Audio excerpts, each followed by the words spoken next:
Hey there, tech enthusiasts. Welcome back to our channel, where we break down the latest gadgets in a simple, straightforward way. Today, we're tackling something super straightforward but essential: how to turn on your ZAGG keyboard for 2025. ZAGG keyboards are fantastic for productivity on the go, whether you're pairing it with your tablet, phone, or laptop.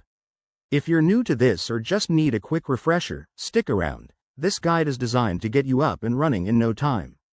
First things first, let's start with the basics. Most ZAGG keyboards, especially the 2025 models, have a dedicated power button. It's usually located on the top right corner or the side, often marked with a power symbol. Go ahead and flip your keyboard over or give it a quick scan. Once you've found it, press and hold that button for about 3 to 5 seconds until you see a light indicator turn on. That's your sign that the keyboard is powering up. Next, if your ZAGG keyboard uses batteries, and many do, like AA or built-in rechargeables, make sure they're fresh and properly inserted.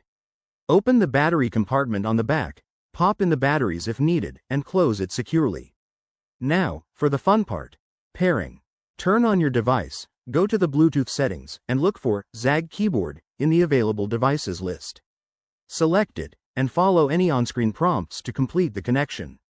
If it's your first time, you might need to enter a pairing code, which is often 0000 or 1234. Check your manual for specifics. One common hiccup is if the keyboard doesn't turn on at all. Double-check the batteries, ensure it's charged if it's a rechargeable model, and try resetting it by holding the power button for 10 seconds. The 2025 models have some smart features, like automatic sleep mode to save battery, so if it seems off, just wake it up by pressing any key. There you have it.